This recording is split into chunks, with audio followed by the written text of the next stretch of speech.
తెలంగాణ ప్రజలు కేసీఆర్ గారి వెంట ఉద్యమంలో నడిచి మరి ఈరోజు పార్టీలో ఏ చిన్న కార్యకర్తకు చిన్న ఇబ్బంది అయినా ఆహర్నిశలు ఏ కేసులకు భయపడకుండా నేనున్నా అని చెప్పి ధైర్యాన్ని ఇచ్చి ఇలా పార్టీని ముందు నడుపుతున్నటువంటి మన కార్యనిర్వాహక అధ్యక్షుడు అన్న రామన్న గారికి మరి మీ అభిమాన నాయకుడు నరేంద్ర రెడ్డి గారికి వేదిక ఉన్న పెద్దలకు ఇప్పుడే పార్టీలో జాయిన్ అయినటువంటి వాళ్ళకు జాయిన్ కాబోయేటువంటి వాళ్ళకు ప్లస్ మన పార్టీ ఆఫీస్ను ఎవరు వచ్చినా ఇంత అన్నం పెట్టి హక్కును తీర్చుకొని కార్యక్రమాలు నిర్వహిస్తున్నటువంటి మన జిల్లా ముద్దుబిడ్డ మాజీ రాజ్యసభ సభ్యులు రావుల చంద్రశేఖర్ రెడ్డి గారికి అందరికీ పాత్రికేయులకు అందరికీ పేరు పేరు నమస్కారం.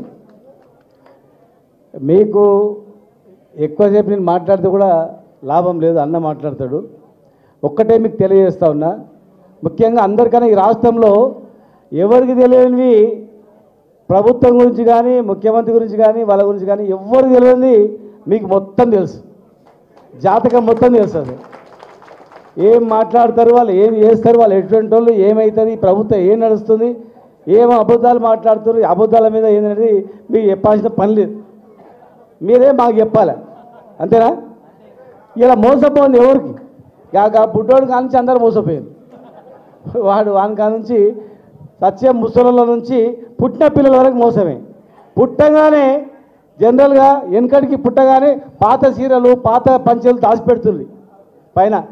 అరే నా బిడ్డ డెలివరీకి వచ్చిందా అని చెప్పి అవన్నీ దులిపి కడితే అవన్నీ సీమలు బట్టి వాడు ఏడిచేది అనమాట. ఎందుకు ఏడుస్తాడో తెలియకుండా ఎట్లా.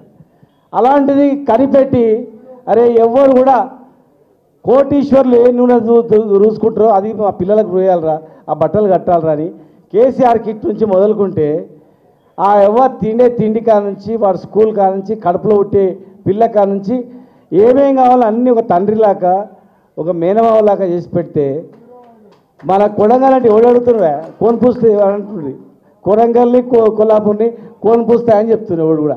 కొడంగల్ నుంచి బస్సులు బొంబాయికి పోతుండే, బొంబాయి పోయే బస్సులు పైన ఎక్కిపోతుంది, టాప్లో ఎక్కిపోతుంది కొడంగల్ నుంచి. మరి ఇక్కడి కొడంగల్ ఎట్లా అయిపోయింది? ఒక్కసారి మనం ఆలోచన చేస్తే చెప్పండి, ఒక్కసారి ఆలోచన చేస్తే ఎవరు ఆలోచన చేయాలి? అబద్ధాలు మాట్లాడే వరకే అందరూ అన్నా వేస్తామంటారు, అక్కడ వేసిండ్రా. ఇప్పుడు ఏమైంది చెప్పండి? రాష్ట్రం మొత్తం మీరు చేసిన పనికి, కొడంగల్లో చేసిన పనికి రాష్ట్రం మొత్తం కూడా అల్లకల్లలో అయిపోయింది. మీరు చేసింది అదంతా. మీరు కరెక్ట్ ఉంటే రాష్ట్రం అంతా బాగుపడుతుండే. ఇవాళ మీరు అంతా చాలామంది వేస్తారు, అక్కడ గెలిపిస్తారు, ముఖ్యమంత్రి అయిపోయాయి. కనీసం మన జిల్లాకి ఏమైనా ప్రాజెక్ట్ అంటే పాలమూరు రంగారెడ్డి జిల్లా ప్రాజెక్టు కాలువలు తోయిన కాలువల టెండర్లు కూడా క్యాన్సిల్ అయిపోయినాయి. అవి ఇక మామూలు కష్టాలు లేవు. ఎవడైనా గట్టిగా మాట్లాడితే వారి మీద కేసులు, వాళ్ళ కుటుంబం మీద కేసులు, వారి అనుచరుల మీద కేసులు, సోషల్ మీడియాలో పెడితే కేసులు. కానీ నువ్వు భయంతోనే ఎన్ని రోజులు నడిపిస్తావు చెప్పు? ఇలా ఓట్ల కాడైతే భయం ఉండదు కదా. ఓట్లు వేసే కాడ భయపడతారా? భయపడతారా? మరి వచ్చే దగ్గరికే వచ్చాయి. ఇప్పుడు రేపు మాపో స్థానిక సంస్థలు వచ్చే 2 సంవత్సరాల తర్వాత మళ్ళీ ఇది వచ్చే. మళ్ళీ పొరపాటునైనా కాంగ్రెస్ ఓట్లు వేస్తాడు ఎవడన్నా? బుద్ధుడు వేస్తాడా? 2000 పెన్షన్ 4000 ఇస్తాని ఎగ్గొట్టి 2 నెలలు ఎగ్గొట్టిన ఆమె వేస్తారా? కేసీఆర్ కిట్టు ఇస్తా అని చెప్పి ఎగ్గొట్టిన వాళ్ళు వేస్తారా?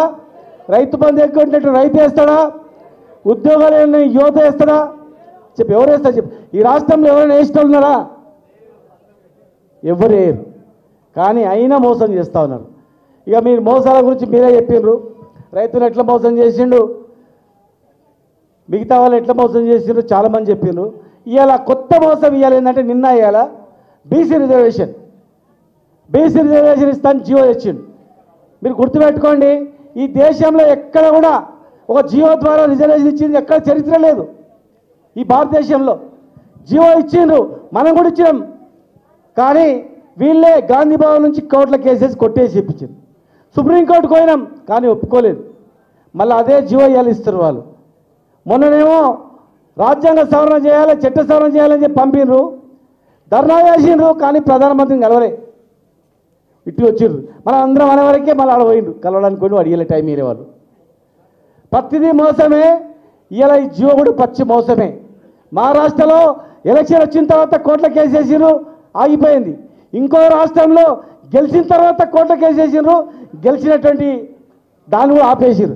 అంటే ఇవాళ వాళ్ళు ఏం చేయదలుచుకున్నారంటే రిజర్వేషన్ ఇచ్చిండ్రు, ఇవాళ కోట్ల వేసారు. మళ్ళీ ఇప్పుడు ఇవాళ కోట్ల లంచ్ మోషన్ మూవ్ అయింది. మరి స్టే వస్తుందో ఏమొస్తుందో తెలియదు. ఒకవేళ ఆగిపోయినా ఎలక్షన్ వచ్చిన తర్వాత రిజల్ట్ కూడా ఆగిపోవచ్చు, రిజల్ట్ వచ్చిన తర్వాత ఎలక్షన్ కూడా రద్దు కావచ్చు. కానీ ఈ ఎలక్షన్ పేరు మీద ఒక డ్రామా చేయాలని చెప్పి ప్లాన్ చేస్తూ ఉన్నారు. ఎట్లా గెలుస్తలేము కనుక ఏదో ఒకటి చెప్తాం, ఏదో ఒకటి చెప్పి ముందుకోవాలని చెప్పి ఇది ఒక డ్రామా స్టంట్. కనుక ఈ కాంగ్రెస్ ప్రభుత్వాన్ని ఎవడు నమ్మడు. ఈ ఎలక్షన్ వస్తుంది కనుక మొత్తం మనం ఏం చేయాలి, మన కసి ఎంత అంటే ఆ ఎలక్షన్లో ఓటు ద్వారా చూపించాలి. గుర్తుపెట్టుకోండి, మీరు ఓటు ద్వారా చూపించి ఒక్క ఎంపీటీసీ కానీ ఒక్క సర్పంచ్ కానీ గెలవకుండా మీరు చేసిరనుకో ఆటోమేటిక్గా మరుసటి రోజు నుంచే మొత్తం సీనే మారిపోతుంది. మీకు కేసులు ఉండవు, పిఎస్లు ఉండవు, యాదు ఉండవు. మిమ్మల్ని చూస్తేనే ఇంకా భయపడతారు. ఆ స్థాయి అది మీ చేతుల్లోనే ఉంది, మీ చేతుల్లోనే ఉంది, ఎవరి చేతులు లేదు. మీ ఒక సర్పంచ్ గెలవలేదు, ఒక ఎంపీపీ గెలవలేదు, ఒక జెడ్పీటీసీ గెలవలేదు అనుకోండి, అప్పుడు రాష్ట్రంలో ఏడ చూపిస్తారు ముఖం, ఎక్కడ చూపిస్తారు చెప్పండి. ఇవాళ ఎక్కడ పోయినా కానీ రేపు అచ్చంపేటలో ఉంది, నిన్న పోయినాం, వర్షం బాగా వస్తుంది కదా ఉట్టి అడుగుదామని చెప్పి పోయి గంట సేపు కూర్చున్నాం. మరి వర్షం వస్తుంది ఎట్లా అంటే, అన్నా పిడుగులు పడ్డా సరే, తుఫాన్ వచ్చినా సరే మీరు రాండి, మీకు ఖచ్చితంగా వస్తామని చెప్తున్నారు. అంటే ఒక అచ్చంపేటలో కానీ మన గద్వాలో కాదు, ఈ రాష్ట్రంలో ఎక్కడ చూసినా కానీ ఎవరైనా కానీ కాంగ్రెస్ అంటేనే వాకర్ వస్తుంది, కాంగ్రెస్ అంటేనే కోపం వస్తుంది. ఎప్పుడు ఎలక్షన్ వస్తాయని చెప్పి ఎదురు చూస్తున్నారు. కనుక మరి ఖచ్చితంగా మీరు ఎలక్షన్లో ఏ దానికి లొంగకండి, పైసలకు కానీ పదవులకు కానీ లొంగకండి. ఖచ్చితంగా ఇప్పుడు పార్టీ గుర్తుపెట్టుకుంటుంది, 100% పార్టీ గుర్తుపెట్టుకుంటుంది. కార్యకర్తలు కానీ ఎవరే కానీ గుర్తుపెట్టుకోండి. చెత్త అంతా పోయింది, అసలు అంతా మెలిగింది. పార్టీని కేసీఆర్ గారి నాయకత్వంలో మనకు ఒక క్లారిటీ ఉంది. వాళ్ళు దిగిపోతే ఇప్పుడున్న ముఖ్యమంత్రి అంటున్నాడు, నేను దిగంగానే ఎవడు కూర్చున్నాడో తెలియదు, అందుకే నేను దిగుతలేను, పక్క కూడా జరుగుతలేను అని చెప్తున్నామట. ఆయన మొన్న చెప్పాడు ఒక ఇంటర్వ్యూలో కూడా. అంటే వాళ్ళ అంత అభద్రత ఉంది. కానీ మన పార్టీకి ఒక క్లారిటీ ఉంది. ఎందుకంటే మనం తెలంగాణ తెచ్చిన వాళ్ళం, తెలంగాణని కాపాడుకునే వాళ్ళం. ఆ బిడ్డ మీద ఎవరికి ప్రేమ ఉంటుంది చెప్పు? ఆ పిల్లల మీద తల్లికి తండ్రికి ప్రేమ ఉంటుంది, వేరేలాగా ఉంటుందా? ఇలా తెలంగాణ మనం తెచ్చుకున్నాం కనుక, మనం తెచ్చుకున్న తెలంగాణను మనకు ప్రేమ ఉంటుంది, వాళ్ళకు ఉండదు.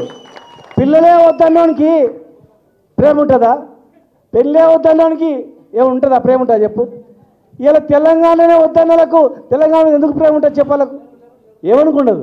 ఇలా మనకు అదే పేగుబంధం. మనకు తెలంగాణ తెచ్చుకున్న వాళ్ళం కనుక, తెలంగాణ తెచ్చిన నాయకుడు ఉన్నాడు కనుక ఇలా మనకు అంత అభిమానం ఎవరి మీద ఉండదు. భవిష్యత్తులో కొడంగల్ అనేది ప్రత్యేకంగా అభివృద్ధి అవుతుంది కేసీఆర్ గారి నాయకత్వంలో. మనకు రేపు ఖచ్చితంగా కేసీఆర్ గారు మళ్ళీ ముఖ్యమంత్రి అవుతాడు. తర్వాత మళ్ళీ కేసీఆర్ గారి తర్వాత ఎవరైతారా చెప్పండి? ఎవరైతారు? ఎవరికైనా డౌట్ ఉందా? ఇంకా చిన్న పిల్లలనే చెప్తాడు ఎవడా రాబోయే. మనకంత క్లారిటీ ఉంది మనకు. కనుక మనకు ఒక క్లారిటీ ఉంది, ఒక కథ ఉంది, ఒక కార్ఖానా ఉంది, మనకు ఒక విజన్ ఉంది. పొరపాటు వేసి ఉండొచ్చు, అయిపోయింది. భవిష్యత్తులో మళ్ళా ఎవడేయడు, మళ్ళీ 15-20 సంవత్సరాలు మనమే ఉంటాం. ఖచ్చితంగా మిమ్మల్ని అందరినీ కాపాడుకుంటామని చెప్పి అందరు కూడా తెలియజేస్తాం. జై తెలంగాణ, జై కేసీఆర్, చేతులు అందరూ జై కేసీఆర్, జై కేటీఆర్. థ్యాంక్ యూ అన్న. ఇప్పుడు ప్రపంచ దేశంలో హైదరాబాద్ని